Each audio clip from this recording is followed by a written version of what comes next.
Hello guys, kumusta? Ngayon, tuturo ko sa inyo kung paano natin ma-extend yung Wi-Fi range ng ating Starlink. So, gusto nyo ba siyang masakop yung buong bahay nyo kahit nasa labas kayo or yung hanggang garahe ng bahay nyo? Then, gusto nyo bang ma-extend hanggang sa kapitbahay nyo? Ito ang mga kailangan natin guys. TP-Link KAP, Starlink Ethernet Adapter, then yung ating Microtech router with filtering ng anti-torrent, gaming priority at marami pang iba. So basically ganito yung setup. Nasa bubong yung Starlink. Then ganito yung diagram ng ating connections. So dun sa ating filtering, may anti-torrenting, may anti-ISP detect, anti-DDoS, anti-high downloads, anti-Starlink Stow at gaming priority para sa ML and other games, lalo sa may mga piso wifi. Then ganito yung diagram ng ating connections. Tara guys, simulan natin. Nga pala guys, huwag niyo kalimutang i-like yung ating video at mag-subscribe din. Salamat. So ngayon, sale lang Starlink guys, 8,500 pag nag-order kayo directly sa website. Pero if need nyo ng help, pwede ko kayong tulungan mag-order directly from the website. Ito yung benefits pa nag-order sa akin. May simple guide naman ako kung paano mag-order. So 18,000 sa residential and room para sa hardware. Try nating mag-order para makita nyo kung paano yung process ko ng ordering. Ito yung isa sa mga client ko. So ang gusto niya is room. Dito, card ko ang ginagamit ko para sure success transaction siya. So, pag nagpa-process ako ng order, hindi ko ginagamit yung card ng client ko. And isa sa ginagamit ko is Paymaya. So, once na success na yung order, may lalabas na confirmation code at email na ganito. So, set lang yung password. Once na nalagay na yung password, yun. Okay na yung account. Naka-order na tayo. Ganun lang kasimple. If may issue or need nyo ng help, message nyo lang ako. And remember, ito yung mga benefits sa akin pag kayo nag-order. Tara guys, simulan natin yung pag-setup ng Starlink at Microtech. So, importante dyan, meron kayong Ethernet adapter. So, available naman siya sa shop.starlink.com. So, ito siya yung guide. So, ituturo ko na lang sa inyo para madali. So, dito natin isasaksak. Bubunutin natin yung original na nakasaksak na galing sa dish.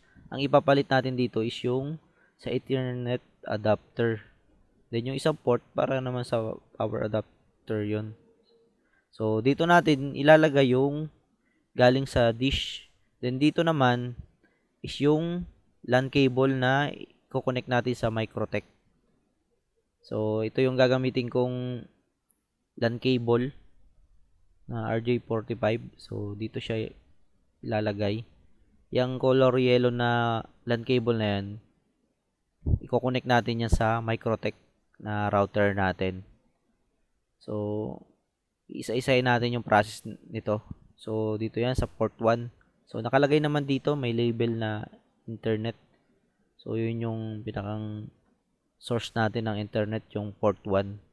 So, lagay nyo lang dun. Dito pala sa Microtech natin, guys, ito is configured by Saronel. So, makakakuha kayo ng discount sa aming collab. So, bali dito, i-discuss niya yung benefits ng Starlink filtering para sa ating Starlink. Sir Ronel, pasok. Hello po, magandang araw po. So, para po doon sa mga nag-inquire regarding Microtech filters. So, ano po ba yung Microtech filter? So, ito po yung Microtech router po natin. So, pinifilter po nito lahat ng mga nagto-torrent, nag-high download nag-i-stow.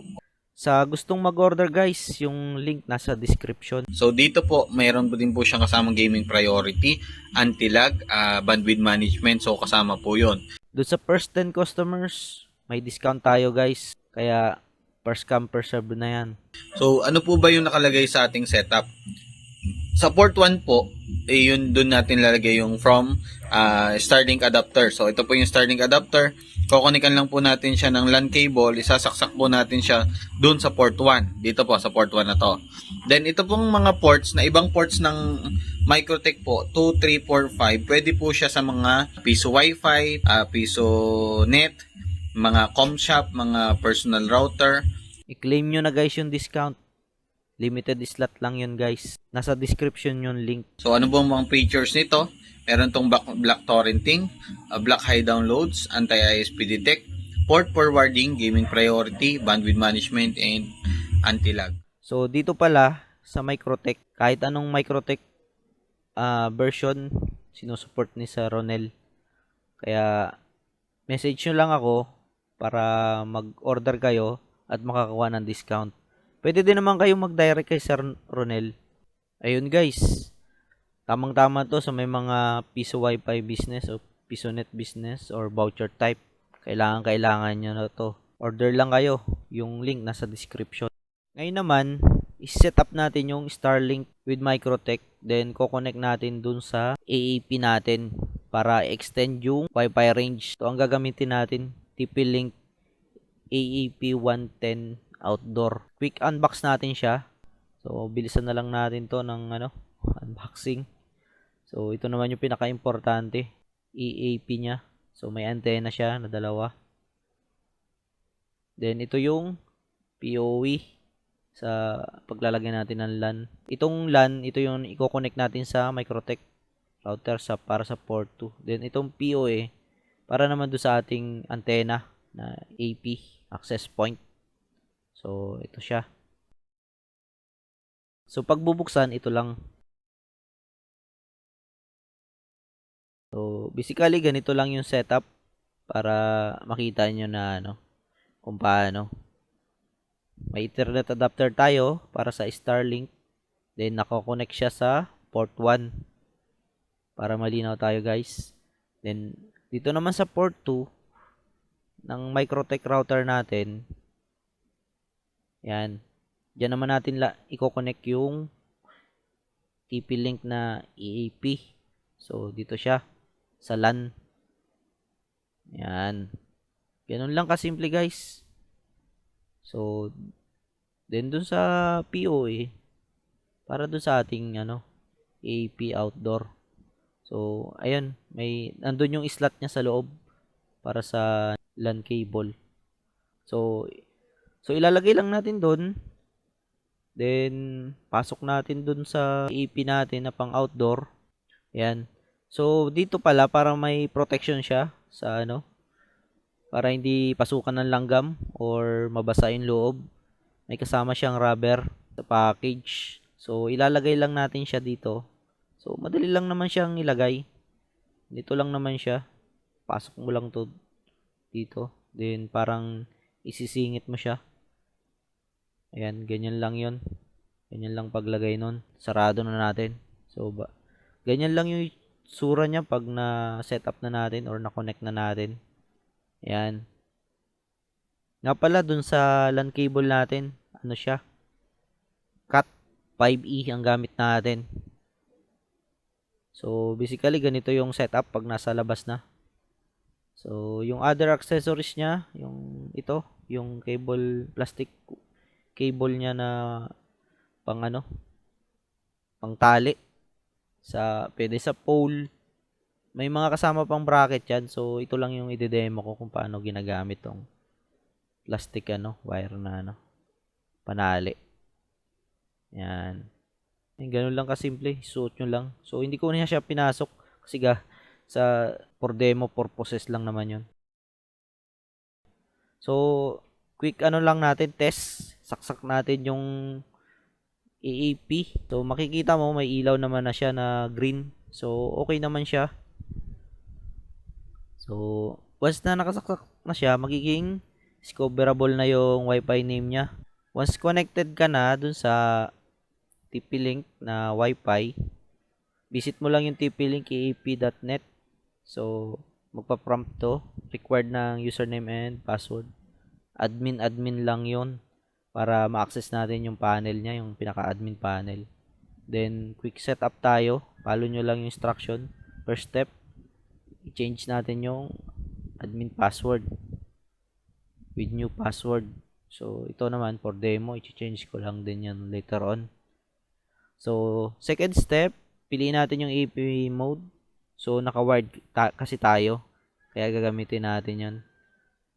Then, next naman is set up na natin yung sarili nating SSID or Wi-Fi name. Then, done na. So, wait lang natin matapos. Ganun lang kasimple. Yun yung last step. Then, lalabas na to. Which is, congratulations. Kasi, tapos na. Test naman natin. Try nating mag-connect. Tatry natin kung may internet na. So, ayun. Ganun kasimple lang. May internet na agad siya. So, para makita nyo yung setup ko, for demo purposes, so, ganito yung example. Sinetup ko sa probinsya. So, kung mahaba yung LAN cable nyo, mas lalawak pa yung range. So, yung range niyan pala, sa 200 meters ng yung EAP na yan. So, malawak yan. So, for example, andun yung hanggang doon paabutin ko yung Wi-Fi range. So, ganyan lang yung setup guys para pa-extend natin yung range ng Wi-Fi. Bali, yung setup ko na to for personal use lang. Wala pa siyang piso Wi-Fi bendo.